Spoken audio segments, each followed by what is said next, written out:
పథకం లేదు. అప్పులు చేస్తున్నారు, తప్పులు చేస్తున్నారు తప్పితే ఏ ఒక్క విషయంలో కూడా ఏదో గొప్పగా పనిచేస్తున్నారు అనేటటువంటి ఆలోచన కనపడతలేదు. పెట్రోల్ బంక్ పెట్టించినామన్నారు బ్రదర్ మహిళలకు. ఏంది మొత్తం జిల్లా సమాఖ్యలో అంటే వేలాది మంది మహిళలకు కలిసి దాని లాభం పంచుతారంట. అంటే జుట్టుకు రూపాయి కూడా రాదబ్బా నేను చెప్పేది. అటువంటి పరిస్థితుల్లో ఎట్లా కోటీశ్వర్లు అవుతారు మహిళలు? సాలిడ్ స్టెప్స్ ఉండాలి కదా, అవి లేవని అంటున్నాం. మేము కూడా ఏమంటున్నాం, 15 నెలల్లో వచ్చిన ప్రభుత్వం మా మీద అప్పుడే అభాండాలు వేస్తున్నారా అని ముఖ్యమంత్రి గారు బాధపడుతున్నారు. కరెక్టే 15 నెలలు, కానీ 15 నెలల్లో పునాది తీయడానికి టైం సరిపోదా? మీకు బ్లూ ప్రింట్ రావడానికి టైం సరిపోదా? బిల్డింగ్ అవుతుందని మేము అనుకుంటలేం. అట్లీస్ట్ ఒక ఫౌండేషన్, ఒక కరెక్ట్ తొవ్వలో పోతున్నారు మీరు అనుకుంటే విమర్శ చేయాల్సిన అవసరం మాకేముంది? పునాదాన్ని వేయాలి కదా, ఆ పునాదే లేదన్నది మా బాధ, అంతకు మించి ఇంకోటి ఏం లేదు.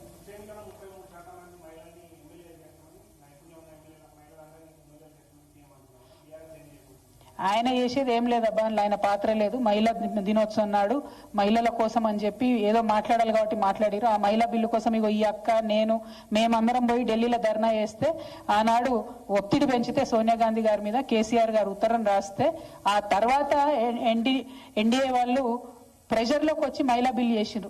అది కూడా పోస్ట్ డేటెడ్ చెక్ లెక్క వేసిరు. మహిళా బిల్లు పాస్ అయ్యి ఎన్ని రోజులైంది? ఏమైనా మధ్యలో 3 రాష్ట్రాలు ఎన్నికలు అయిపోయినాయి, ఆడ ఎమ్మెల్యేలు కానియలే. మరి ఇప్పుడన్నా వాళ్ళు కనీసం జనాభా లెక్కలు చేస్తేనే ఇక్కడ ఎమ్మెల్యేలు అవుతారు మహిళలు. మాకు ఇక్కడ 53 మంది ఎమ్మెల్యేలు అవుతారు మహిళలు. ఘంటాపథంగా చెప్తున్నా, ఇక్కడ ఈ రాష్ట్రంలో 53 మంది మహిళా ఎమ్మెల్యేలు అవుతారంటే అది కేవలం బీఆర్ఎస్ పార్టీ వల్ల మాత్రమే సాధ్యమైందని చెప్తున్నాం. Thank you. జై తెలంగాణ.